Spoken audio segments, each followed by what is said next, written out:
여러분 안녕하세요. 오늘은 화성학 3화음 5번째 시간이네요. 5번째 시간으로서 화음의 중복과 생략, 그리고 밀지 위치와 계리 위치, 그리고 화음의 진행, 자, 요런 주제들로 공부를 한번 해보도록 하겠습니다. 자, 일단 화음의 중복과 생략에 대해서 공부를 하겠는데요. 자, 왜 화음을 중복을 하고 생략을 하느냐? 성부는 4성부가 있다 그랬죠? 소프라노, 알토, 테너, 베이스. 소프라노, 알토, 테너, 베이스. 자, 이렇게 4성부가 있고요. 화음은 3음으로 구성되어 있다 그랬죠? 3화음은. 물론 이제 7화음은 4음으로 구성이 되어 있고 9화음은 뭐 5음으로 구성되어 있기도 하지만 일단은 3화음은 3음으로 구성이 되어 있습니다. 그래서 화음은 3음으로 구성이 되어 있는데 성부는 4성부다. 자, 그럼 화음 예를 들어서 도미솔이라고 따져보면 도미솔이에요. 자, 도미솔 이렇게 3음인데 성부는 소프라노, 알토, 테너, 베이스. 이게 4성부다 이거죠. 그러면은 이게 4성부니까 도미솔 이렇게 하나씩 하면 하나가 안 되지. 한 성부는 그냥 놀고 있느냐? 놀고 있긴 좀 그렇죠. 그러니까 이 도하고 미하고 솔 중에 하나를 두 성부에서 얘네들은 이제 한 성부에 하고 얘는 뭐 두 성부에 한다든지 이렇게 이제 해야 되는 거죠. 이런 것을 갖다가 무엇이라고 하냐면 중복이라고 합니다. 중복, 더블링이라고 하죠. 자, 중복이라고 하는데, 자, 그러면 어떤 음을 중복하는 것이 좋을까? 이거를 또 우리가 생각을 해봐야 되지 않겠어요? 그래서 그러면 어떤 음을 중복하는 게 좋을까? 뭐 제가 대충은 아까 이제 뭐 뜻을 비치긴 했는데, 자, 우선 우리가 배음에 대해서, 자, 화음은 이 배음에 의해서 생겨났다고 해도 과언이 아닌데, 이 배음을 우리가 보면은요, 1배음부터 6배음까지 다 소리가 나면 3화음, 장삼화음이 되는 거죠.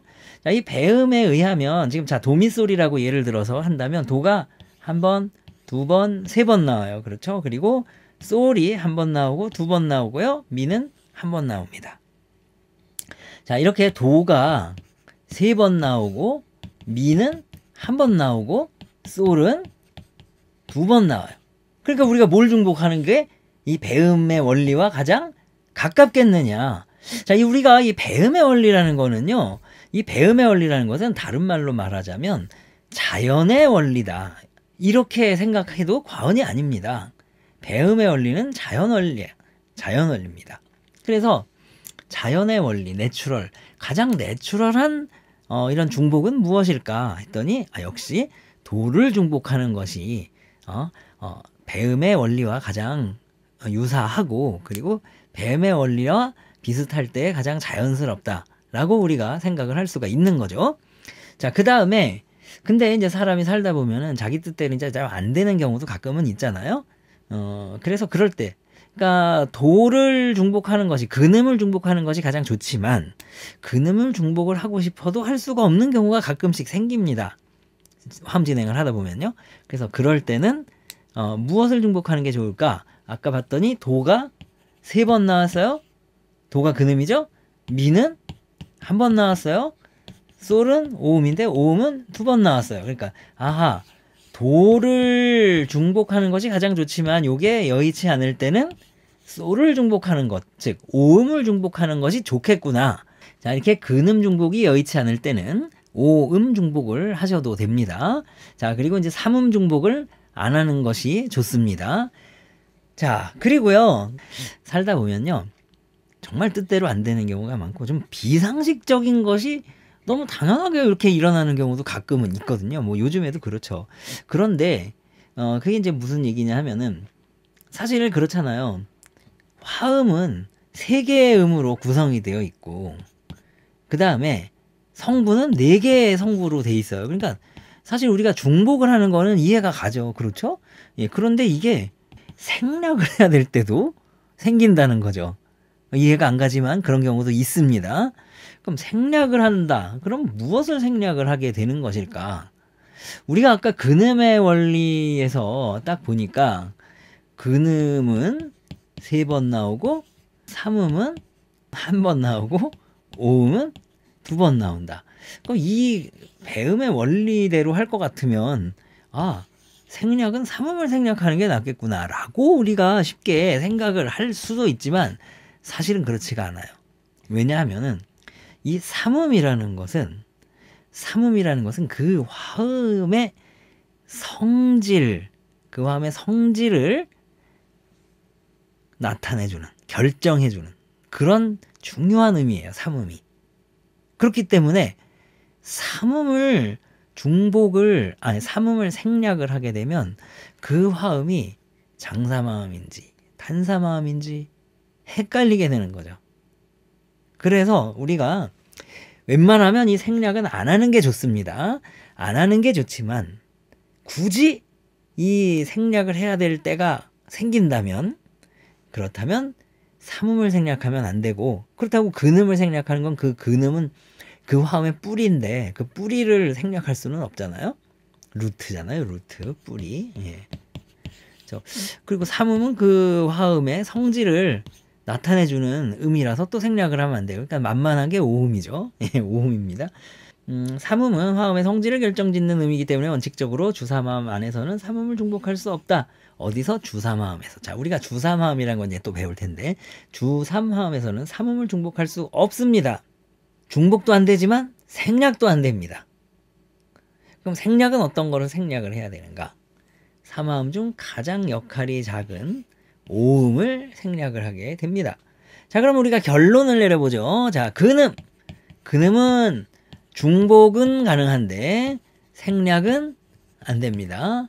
그 다음에 삼음은 중복도 안 돼. 생략도 안 돼요. 오음은 중복도 가능하고 생략도 가능하고, 완전 이제 만만한 게 오음이죠, 그냥. 자, 이렇게 됩니다. 자, 오음은 중복도 가능하고 생략도 가능하고, 근음은 중복은 가능하지만 생략은 불가능하고, 삼음은 중복도 불가능, 생략도 불가능. 무조건 한 개씩만 있어야 돼요. 자, 그래서 이거를 갖다가 표로다가 제가 한번 만들어 봤어요. 근음은 중복은 가능하고, 그렇죠? 한 번 나올 수도 있고, 예, 중복은 가능하지만 생략은 불가능해요. 그러니까 이렇게 되고요. 삼음이 중요하죠. 삼음 중복도 안 되고 생략도 안 돼요. 무조건 한 개씩만 있어야 돼요. 그래서 한 개씩, 이걸 제일 먼저 생각을 해봐야 되는 거죠. 예, 자, 삼음은 한 개씩만 가능하다, 그런 얘기고, 오음은 생략도 가능하고 중복도 가능하고 한 개만 하는 것도 가능하고. 그래서 A형은 근음 2개에 삼음 하나, 오음 하나. 이게 이제 가장 많이 쓰이는 스탠다드죠. B형은 근음 하나에 삼음 하나에 오음 2개. 오음을 중략이 아니라 중복한 형태가 B형이 되겠고요. 그 다음에 C형은 오음을 생략해서, 그리고 오음을 생략했다고 해서 삼음을 2개 쓸 수는 없잖아요. 2개. 이거 안 되거든요. 그래서 근음 3개, 삼음 1개. 요렇게 구성되는 것은 이제 C형이라고 하고요. 이제 보통 웬만하면 A형을 쓰시고요. A형이 약간 여의치 않을 때는 B형을 쓰셔도 됩니다. 그리고 C형은 웬만하면 안 쓰는 게 좋고요. 언제 가능하냐면 어떠한 프레이징의 끝에서, 어떤 악구의 맨 끝에서만 쓰는 것이 좋지 않겠느냐. 이렇게 이야기할 수도 있겠네요. 자, 중복과 생략에 대해서 이제 공부를 해봤습니다. 자, 화음의 중복과 생략 공부를 했고요. 그 다음에 이제 밀집 위치와 계리 위치에 대해서 공부를 해보도록 하겠습니다. 자, 밀집 위치는 소프라노, 엘토, 테너가 있는데, 그리고 베이스가 있는데, 위에 소프라노, 엘토, 테너를 뭐라 그랬어요? 상삼성이라고 했어요. 기억나시죠? 상삼성. 자, 상삼성 사이가 한 옥타브 안에 있는 것을 우리는 밀집 위치라고 하고요. 이 상삼성이 한 옥타브를 넘는 것을 오픈 포지션, 계리 위치라고 합니다. 상삼성이 한 옥타브를 넘는 게, 이게 쉽게 말해서 뭐냐면, 소프라노부터 소프라노서부터 테너까지가 한 옥타브 안에 다 들어가 있으면 밀집 위치, 소프라노부터 테너까지가 한 옥타브를 넘어가면 계리 위치, 이렇게 생각을 하시면 됩니다. 그러니까 이제 이 악보를 한번 봅시다. 자, 이거 같은 경우에, 자, 이게 이제 소프라노, 알토, 테너, 베이스죠.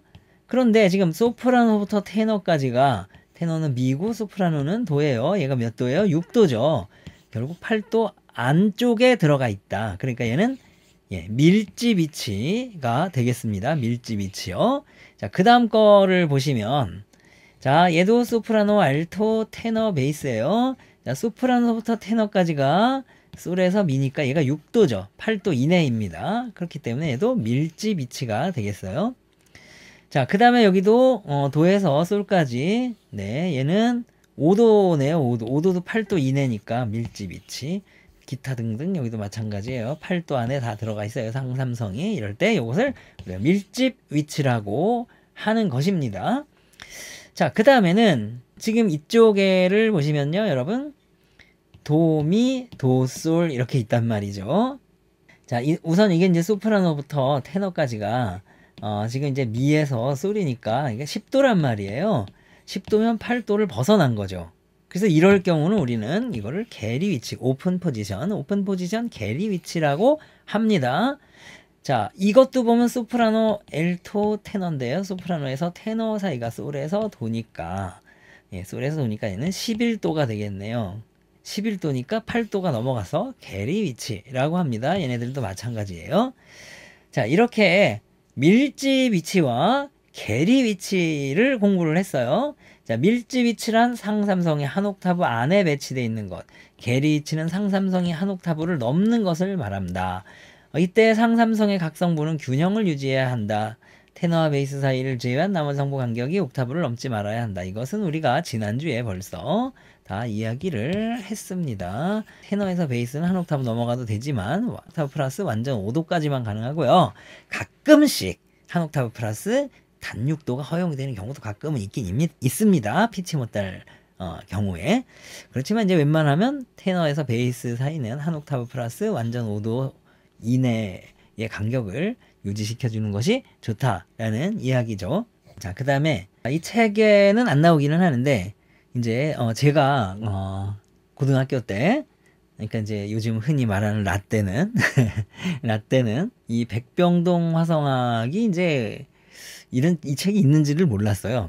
고2 때 화성학을 배울 때 김성태 선생님의 화성학을 책을 로 이제 공부를 했었는데요. 그 책에서는 밀집 위치와 게리 위치를 어떻게 얘기를 하냐면, 밀집 위치는 위에, 그러니까 오른손이죠. 이걸 피아노로 따지자면, 원래 이제 이거는 피아노로 따지는 게 아니에요. 사성부 합창을 기준으로 따지는 건데, 위에 오른손에 소프라노, 알토, 테너가 있으면 얘네들이 한 옥타브에 있던 한 옥타브를 벗어나든 상관없이 그냥 밀집 위치. 왼손에 베이스 하나만 있고 오른손에 소프라노, 알토, 테너 다 있고, 그런 것을 우리가 밀집 위치, 우리가가 아니라 김성태 선생님께서 밀집 위치라고 이야기를 했고요. 이렇게 오른손에 소프라노, 알토, 왼손에 테너, 베이스 이렇게 돼 있으면은 이렇게 돼 있는 것은 이제 게리 위치, 이렇게 이제 이야기를 합니다. 그래서 저는 뭐 두 선생님 다 의견 존중하기 때문에 백병동 선생님 의견도 존중하고요. 그 다음에 김성태 선생님 의견도 존중을 합니다. 그래서 저는 이렇게 이야기를 합니다. 이 백병동 화성학에 나와 있는 것처럼 왼손, 오른손 이런 걸 따지지 않고 일단 상삼성이 한 옥타브 안에 있으면 밀집 위치, 그 다음에 상삼성이 한 옥타브를 벗어나면 게리 위치라고 이야기를 하고요. 그 다음에 김성태 선생님이 말씀하신 것처럼 오른손에 소프라노, 알토, 테너가 다 표기가 되는 것을 밀집 배치, 위치가 아니라 저는 밀집 배치를 그렇게 한다는 거죠. 그 다음에 그리고 왼손에는 베이스 하나겠죠. 그 다음에 양손에 두 성부씩 이렇게 배치하는 것을 게리 배치라고 이야기를 합니다. 뭐 이거는 이제 뭐 견해에 따른 거니까 누가 옳고 누군 틀렸다라고 이야기하긴 좀 그렇습니다. 두 가지를 다 제가 말씀을 드리는 거고요. 자, 이렇게 우리가 밀집 위치와 게리 위치에 관해서 공부를 해봤습니다. 지금 자, 요 페이지에 이제 다음 페이지에 이그젬플 35번에 봤더니 여기 보니까 이렇게 밀집 계리, 그러니까 밀집 위치와 계리 위치를 이렇게 섞어서 진행하는 것을 볼 수가 있죠. 예, 밀집 위치와 계리 위치를 섞어서 진행하는 것을 볼 수가 있어요. 밀집 위치로 시작했는데 밀집 위치만 쭉 간다든지, 계리 위치로 시작을 했는데 계리 위치만 쭉 간다든지, 뭐 이렇게 할 수도 있지만 이렇게 섞어서 하는 것이 그래도 좀 약간 다이나믹하고 좋지 않겠느냐 하는 것이 이제 제 생각입니다. 자, 성부의 배치 여부는 소프라노 선율 진행에 따라, 그렇죠, 이것이 아주 현명한 방법이겠죠. 소프라노의 선율 진행에 따라 한 가지 방법으로, 만약에 선율이 이렇게 굴곡이 심하지 않으면 한 가지 방법으로만 배치할 수도 있겠죠. 이렇게 굴곡이 심하면은, 예, 그러면 이제 밀집 위치와 계리 위치를 섞어서 쓸 수도 있는 것이죠. 음역대의 변화가 빈번하면은 두 가지 방법을 혼용하여 사용할 수가 있겠습니다.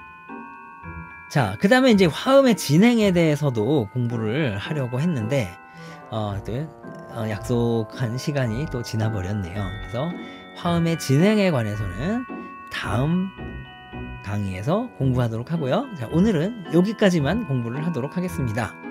오늘 강의 유익하고 재밌으셨다면 좋아요, 구독, 알림 설정 눌러주시면 온라인 강의 진행이 도움이 많이 될 것 같습니다.